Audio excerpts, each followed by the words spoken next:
আসসালামু আলাইকুম dear viewers, গ্রামারের পরবর্তী ক্লাস নিয়ে আলোচনা করছি। সো সংক্ষেপে কথা না বাড়িয়ে মূল ক্লাস শুরু করা যাক। তো আজকের যে গ্রামারের যে ক্লাসটি আমি আলোচনা করছি সেটি হচ্ছে যে আপনারা জানেন যে ইতোমধ্যে আমি টেন্সের উপরে বেশ কয়েকটি ক্লাস দিয়েছি, অ্যাবাউট টু ফিনিশ, প্রায় শেষ বলা যেতে পারে। তো আজকে আপনারা পেতে যাচ্ছেন number 12 and here I'll discuss. আমি একটু এই পাশে দাঁড়িয়ে আপনাদেরকে বোঝাই। You can see on the board, কি দেখতে পাচ্ছেন পরে? Future perfect continuous. Future perfect continuous টেন্সের স্ট্রাকচার কি, ফিউচার পারফেক্ট কন্টিনিউয়াস টেন্সটি একটি বাংলা বাক্য দেখে আমরা কিভাবে বুঝবো, এই ইত্যাদি বিষয় নিয়ে আলোচনা করবো এবং উদাহরণও দিয়ে দিব আপনাদেরকে ইনশাল্লাহ। তো আমার মনে হয় আপনাদের অনেকেরই ফিউচার পারফেক্ট কন্টিনিউয়াস সম্পর্কে ধারণা রয়েছে, আর যাদের ধারণা নেই তারা এখনই মোটামুটি পরিষ্কার ধারণা পেয়ে যাবেন। এনিওয়ে, তো ফিউচার পারফেক্ট কন্টিনিউয়াস টেন্সে আমরা যেমনটি বাংলা বাক্য যদি আপনারা এখানে দেখেন তাহলে খেয়াল করবেন যে আমি 2 ঘন্টা ধরে কাজটি করতে থাকবো। এখানে একটা কথা আছে যে করতে থাকবো, এই জিনিসটি একটু খেয়াল করবেন শেষের দিকে। আবার দ্বিতীয় বাক্যটি দেখতে পাচ্ছেন যে তারা 10 মিনিট ধরে বইটি পড়তে থাকবে। এখানে দেখেন করতে থাকবো, পড়তে থাকবে, তার মানে আপনারা এটা ক্লিয়ার হয়েছেন যে ফিউচার পারফেক্ট কন্টিনিউয়াস টেন্সের কোনো বাংলা বাক্যের শেষেও এই থাকবো কথাটি থাকবে। তবে এই ক্ষেত্রে কিন্তু একটা জিনিস খেয়াল করবেন যে মূল ক্রিয়ার সাথে তয়েকের রয়েছে, এই যে তয়েকের এখানে করতে, পড়তে, ঠিক এরকম হয়তো আমি বলতে পারি লিখতে, যেতে, খেতে এবং এগুলোর পরে থাকবো কথাটি থাকবে। অর্থাৎ করতে থাকবো, পড়তে থাকবো, লিখতে থাকবো, যেতে থাকবো, খেতে থাকবো, এইভাবে কিন্তু অনেক রকম বাক্য কিন্তু আমরা জানবো। অর্থাৎ করতে থাকবো, পড়তে থাকবো, লিখতে থাকবো, খেতে থাকবো, যেতে থাকবো। তবে মনে রাখতে হবে এইরকম তে থাকবো এই অংশটুকু কিন্তু এর আগে একটা টেন্সে আমরা শিখেছিলাম। সেটি কি ছিল? সেটি ছিল ফিউচার কন্টিনিউয়াস। বাট এবার দেখেন পার্থক্য কোথায়। পার্থক্য এখানেও আমরা এই তে থাকবো অংশটি আমরা ক্রিয়ার সাথে পাচ্ছি বাংলাতে, বাট এখানে কিন্তু সময়ের উল্লেখ আছে 2 ঘন্টা ধরে, 10 মিনিট ধরে। বাট ফিউচার কন্টিনিউয়াস টেন্সের যে ক্রিয়ার শেষে তে থাকবো কথাটি যেখানে ছিল সেখানে কোনো বাক্যে সময়ের উল্লেখ ছিল না। তার মানে ফিউচার কন্টিনিউয়াসের মতোই ফিউচার পারফেক্ট কন্টিনিউয়াস, পার্থক্যটা হলো যে ফিউচার পারফেক্ট কন্টিনিউয়াসে বাক্যের সাথে সময় উল্লেখ থাকে, আর ফিউচার কন্টিনিউয়াস টেন্সে কোনো সময় উল্লেখ থাকে না। যেমন কাজটি করতে থাকবো, এটা থাকতো যে আমি কাজটি করতে থাকবো, কিন্তু এখানে ফিউচার পারফেক্ট কন্টিনিউয়াসে বলতে হচ্ছে আমি 2 ঘন্টা ধরে কাজটি করতে থাকবো, একটা সময় দিতে হচ্ছে। আবার দ্বিতীয় বাক্যটি যদি ফিউচার কন্টিনিউয়াসে থাকতো তাহলে হতো তারা বইটি পড়তে থাকবে, কিন্তু এখানে দেখেন 10 মিনিট ধরে লেখা আছে, তারা 10 মিনিট ধরে বইটি পড়তে থাকবে। তো এই হলো পার্থক্য। তাহলে আপনারা বুঝতে পারছেন যে ভবিষ্যতে কিছু সময় ধরে কেউ কোনো কাজ করতে থাকবে, এটাই মূল কথা। ভবিষ্যতে কেউ কোনো কাজ কিছু সময় ধরে করতে থাকবে বা কোনো কাজ কিছু সময় ধরে চলতে থাকবে এবং সেই সময়টি বাংলা বাক্যে উল্লেখ থাকবে, এমনটি বোঝালেই ফিউচার পারফেক্ট কন্টিনিউয়াসে পড়বে সেই বাক্যটি। তাহলে বাংলা বাক্য দেখে কীভাবে চিনবেন? খেয়াল করবেন যে কেউ কোনো কাজ করতে থাকবে এরকম একটা কথা ক্রিয়ার সাথে আছে, আবার ওই বাক্যে কি উল্লেখ আছে? সময়ের উল্লেখ আছে। এটা হচ্ছে ফিউচার পারফেক্ট কন্টিনিউয়াস। এখন এই বাক্যের ইংরেজি করতে চাইলে আমাদের স্ট্রাকচার জানতে হবে। তো ফিউচার পারফেক্ট কন্টিনিউয়াস টেন্সের স্ট্রাকচার কি আমরা দেখতে পাচ্ছি, এই যে এখানে দেওয়া আছে।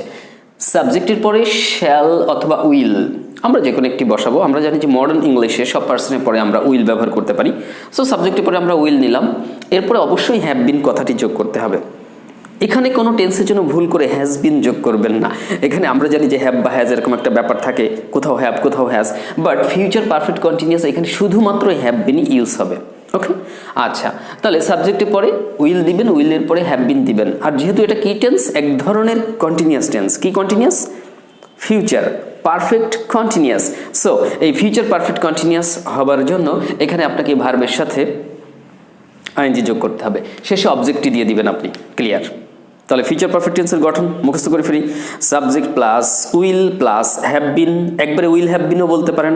সাবজেক্টের পর will have bin, shall have been বা উইল হ্যাভ বিন, তো উইল হ্যাভ বিন বললাম। সাবজেক্টের পরে উইল হ্যাভ বিন প্লাস ভার্বের আইএনজি প্লাস অবজেক্ট।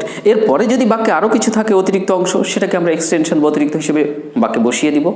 ওকে, so no more talking, translate করা যাক। চলুন এবার বাক্যে ট্রান্সলেট করি। স্ট্রাকচারে ফেলে আমি 2 ঘন্টা ধরে কাজটি করতে থাকবো। কে করতে থাকবে? আমি। তাহলে আমি সাবজেক্ট, ওকে দিলাম আই, আমি হয়ে গেল।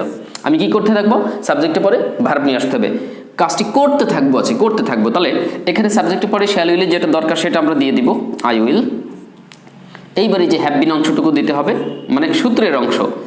সাবজেক্ট আমরা বসিয়েছি যে আই, এই আয়ের পরে সাবজেক্টের পরে উইল হ্যাভ অংশটুকু, এই উইল হ্যাভ বিন অংশটুকু আমরা বসিয়ে দেবো। তাহলে আই উইল হ্যাভ বিন হবে, তাই না? হ্যাঁ, এখানে আই উইল হ্যাভ বিন।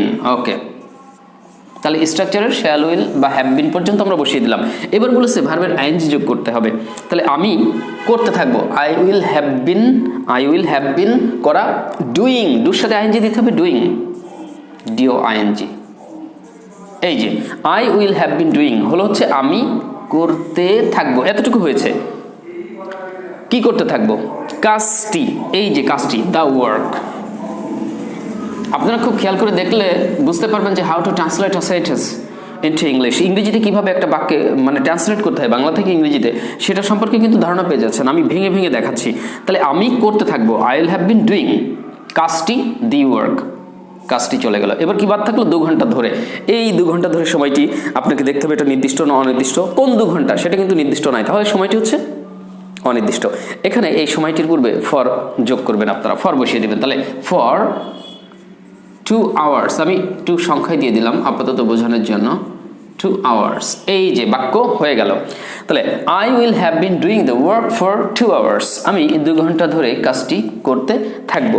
এবার এই বাক্যটি আমি যেভাবে ট্রান্সলেট করলাম এরকম কয়েকটি বাংলা বাক্য আপনি নিজে তৈরি করুন। এবার যদি স্ট্রাকচার বুঝে থাকেন, টেন্স বুঝে থাকেন, বেশ কয়েকটা বাংলা বাক্য লেখেন আপনি, যে আমি 2 ঘন্টা ধরে ভাত রান্না করতে থাকবো, সে 3 ঘন্টা ধরে কাজটি করতে থাকবে, ছেলেটি 10 মিনিট ধরে ভাত খেতে থাকবে, আমি 2 ঘন্টা ধরে গাড়িটি চালাতে থাকবো, আমরা 20 মিনিট ধরে ইংরেজি শিখতে থাকবো।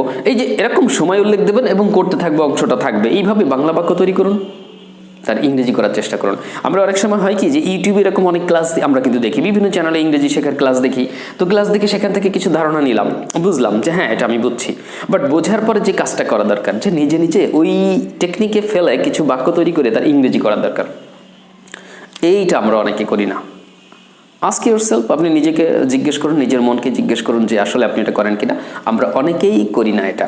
তো এটা করবেন, এটা কিন্তু আমার ইনস্ট্রাকশন। শুধু ক্লাস দেখবেন না, ক্লাস দেখে জিনিসটা বুঝবেন যে আমি কি শেখালাম, শেখার পরে এবার আপনি ওই টেকনিকে কয়েকটা বাক্য তৈরি করুন, তৈরি করে আপনি নিজে ইংরেজি করার চেষ্টা করুন। ইংরেজি যদি করতে পারেন তাহলে বুঝবেন যে হ্যাঁ আপনি ভালো শিখেছেন। আদারওয়াইজ সমস্যা থাকলে বুঝবেন যে আপনার ভালো শেখা হয়নি, আবার দেখতে হবে, আবার প্র্যাকটিস করতে হবে। আচ্ছা, thank you. Now the next one, তারা 10 মিনিট ধরে বইটি পড়তে থাকবে। সাবজেক্ট কি? তারা। তাহলে লিখুন তারা। তারা কি হবে? এখানে আমাকে আপনি তারা হচ্ছে সাবজেক্ট, তাহলে দে দেন, দে। এবার সাবজেক্টে পরে উইল হ্যাভ বিন অংশটুকু দিয়ে দিবেন, দে উইল হ্যাভ বিন। এই যে দে উইল হ্যাভ বিন অংশটুকু দিলেন। এবার কি করতে থাকবে? দে উইল হ্যাভ বিন, এই যে পড়তে থাকবে, এটা হচ্ছে ক্রিয়া, পড়া, রিড। তাহলে রিডের সাথে কি করবেন? আইএনজি যোগ করতে হবে। তাহলে they will have been reading, এই যে রিডিং হয়ে গেল, they will have been reading. তারা পড়তে থাকবে। কি পড়তে থাকবে? দ্য বুক, বইটি, দ্য বুক। এবার সময় দেখবেন কতক্ষণ, কতক্ষণ সময়? 10 মিনিট ধরে। ফর, এইখানে আপনি সময় দিবেন, এই যে ফর 10 মিনিটস।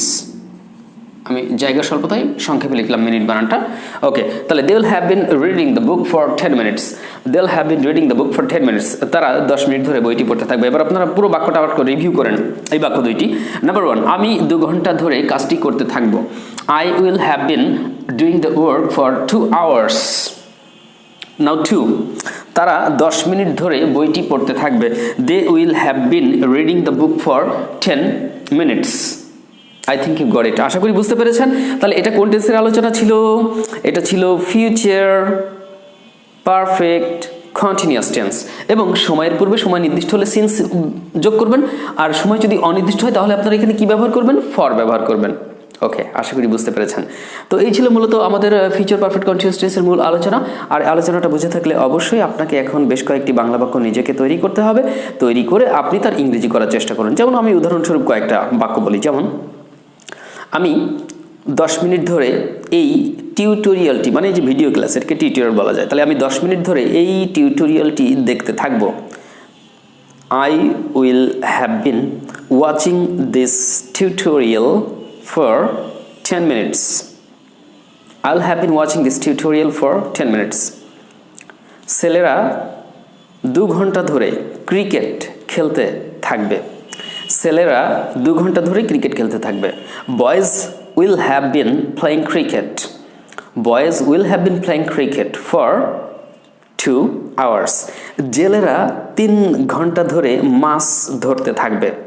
জেলেরা নদীতে মাছ ধরে, তাহলে জেলেরা 3 ঘন্টা ধরে মাছ ধরতে থাকবে। দ্য ফিশারম্যান, এখানে কিন্তু জেলেরা অর্থে ফিশারম্যান ম্যানস এরকম কোনো কিছু যোগ করলে হয় না, ম্যানের প্লুরাল তো ম্যান, আপনারা জানেন। তাহলে the fisherman will have been catching fish for 3 hours, জেলেরা 3 ঘন্টা ধরে মাছ ধরতে থাকবে। The fisherman will have been catching fish for 3 hours। Okay, আপনি বলেন যে আমি 20 মিনিট ধরে গাড়িটি চালাতে থাকবো। গাড়ি চালাবেন, আমি 20 মিনিট ধরে গাড়িটি চালাতে থাকবো। I'll have bin driving the car for 20 minutes। আমি 30 মিনিট অর্থাৎ আধ ঘন্টা, আমি আধ ঘন্টা ধরে ইংরেজি প্র্যাকটিস করতে থাকবো, আমি আধা ঘন্টা ধরে ইংরেজি চর্চা করতে থাকবো। তাহলে কি হবে? I'll have been practising English for half an hour 30 minutes, এটাও বলতে পারেন। তাহলে আপনি বলেন যে আমি আধ ঘন্টা ধরে ইংরেজি চর্চা করতে থাকবো। I'll have been practising English for half an hour, half an hour. এই আওয়ার শব্দটি অনেকে ভুল করে হাওয়ার বলেন, যেমন অনার্সে পড়ে অনেকে অনার্স, এটাকে উচ্চারণ অনেকে আমরা ভুল করে হনার্স বলে ফেলি। মানে কেউ কেউ বলেন যেমন অনেস্ট, HONEST, এখানে অ সাউন্ড হয়, ভাওয়েল সাউন্ড, হ নয়। তাহলে অনার্স, অনেস্ট, আওয়ার উচ্চারণগুলো আমরা ঠিক করবো। হ্যাঁ, ওকে। সো ভিউয়ার্স, আশা করি বুঝতে পেরেছেন আমাদের এটা ছিল গ্রামারের পরবর্তী ক্লাস, এবং আমরা খুব দ্রুত গতিতে হয়তো এর পরবর্তীতে আমরা চিন্তা করতেছি আমরা হয়তো প্রিপোজিশনের ব্যবহার নিয়ে, অনেকেই কমেন্ট করে জানিয়েছেন যে প্রিপোজিশনের ব্যবহার নিয়ে অনেকে বিভিন্ন ধরনের কনফিউশনে ভুগছেন, দ্বন্দ্বে ভুগছেন। সো প্রিপোজিশনের এই দ্বন্দ্বগুলো আমাদেরকে দূর করা দরকার, কারণ আমাদের প্রতিটা বাক্যে কিন্তু কম বেশি প্রিপোজিশন ব্যবহার করতে হয়, প্রতিটা কথায় বাক্যে আমাদের প্রিপোজিশন চলেই আসে। সো মানে তরকারিতে যেরকম মশলা না দিলে স্বাদ হয় না, ঠিক বাক্যে যেন প্রিপোজিশন ব্যবহার না করলে বাক্যের মাধুর্যতা আসে না। তো যে কারণে প্রিপোজিশনের ব্যবহারগুলো আমাদের জানা দরকার, এবং পরবর্তী ক্লাস থেকে I'll try to teach you the uses of preposition, প্রিপোজিশনের ব্যবহার শেখানোর চেষ্টা করবো ইনশাল্লাহ, স্পেসিফিকলি একটা একটা করে সুন্দর করে ব্যাখ্যা বিশ্লেষণ দিয়ে, বাক্য দিয়ে। এবং পাশাপাশি অনেকে অনুরোধ করছেন যে স্যার যদি কিছু প্রতিটি ক্লাসে কিছু কিছু ভোকাবুলারি দেওয়া যায়। আসলে ভোকাবুলারি তো এইভাবে শেখার সিস্টেম না, তারপর আপনারা যেহেতু রিকোয়েস্ট করছেন, আইল ট্রাই টু ডু দ্যাট। আমি এটা করার চেষ্টা করব যে প্রিপোজিশনের ব্যবহারে যে ক্লাসগুলো আমি দিব, সেই ক্লাসগুলোর পাশাপাশি শেষে অল্প করে কিছু কিছু শব্দার্থ দিয়ে দেবো, সেই শব্দার্থতে কিছু বাক্য তৈরি করে আমি প্র্যাকটিস করানো শেখাবো, যাতে আপনাদের স্কিলটা বেড়ে যায়। সো আমাদের প্রতিটা ভিডিও দেখুন প্লিজ, এবং ভালো লাগলে লাইক, কমেন্টস এবং শেয়ার করুন। আমাদের ভিডিওগুলো প্লিজ শেয়ার করবেন, অন্যদেরকে রেফার করুন দেখার জন্য।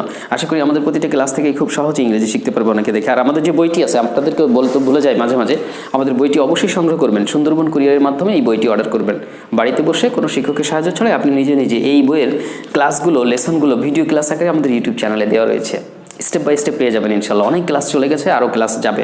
সো আপনি এই বইটি সুন্দরবন কুরিয়ারের মাধ্যমে আমাদের কাছ থেকে সংগ্রহ করবেন। এই বইটি আমাদের কাছে ছাড়া বাংলাদেশে আর কোথাও পাওয়া যায় না। স্পোকেন ইংলিশ শেখার বই এটা। এখানে মোটামুটি যা যা লাগে ইংরেজি শেখার জন্য, স্পোকেন ইংলিশ শেখার জন্য, তার ফান্ডামেন্টাল সবই ইনশাআল্লাহ সহজ করে বাংলা সহ উপস্থাপন করা হয়েছে। আর যারা প্রবাসী বন্ধুরা আছেন, বিদেশে থাকেন, তারা এই বইয়ের PDF ফাইল নেবেন, ইমো অথবা হোয়াটসঅ্যাপে পাঠিয়ে দেবো। তার জন্য আপনাদেরকে 700 টাকা বিকাশ করতে হবে, যেহেতু এটা অফিসিয়াল, তাই পেমেন্ট করে নিতে হবে। আর 700 টাকা বিকাশ করে আপনারা ইমো বা হোয়াটসঅ্যাপ, আমাদের নাম্বার আমাদের স্ক্রিনে পাবেন। এখানে নিচে ইমো হোয়াটসঅ্যাপ নাম্বারে কাইন্ডলি কল দিবেন না, ইমো হোয়াটসঅ্যাপ নাম্বারগুলোতে আপনারা কী করবেন, মেসেজ করবেন, বিকাশ করে মেসেজ করবেন, আমরা ইমো হোয়াটসঅ্যাপেই আপনাকে বইটা পাঠিয়ে দেবো। মেলও করে দেওয়া যায় সহজে, তো আপনি বইটা মোবাইলে পড়তে পারবেন। আর যারা দেশের ভিতরে আছেন তারা অবশ্যই সুন্দরবন কুরিয়ারের মাধ্যমে নেবেন যদি প্রয়োজন মনে করেন। Thank you. Okay, so dear viewers, ইংরেজি শিখুন, ক্যারিয়ার করুন, অবহেলা করবেন না। বর্তমান প্রযুক্তির যুগ, ইংরেজি শিখলে আপনি অনেক দূর আগাইতে পারবেন। আপনাকে হয়তো পেশাগত বিষয় নিয়ে ভবিষ্যতে চিন্তা করতে হবে না। You'll be established in your life ইনশাল্লাহ। And may Allah make you successful. Allah আপনাদেরকে সফল করুক, এই দোয়া এবং এই প্রত্যাশা ব্যক্ত করে আজকের ভিডিওটি এখানে শেষ করছি। সবাই অনেক অনেক ভালো থাকবেন, সুস্থ থাকবেন, যতক্ষণ না আরও একটি চমৎকার ভিডিও নিয়ে আপনাদের সামনে হাজির হচ্ছি। আসসালামু আলাইকুম।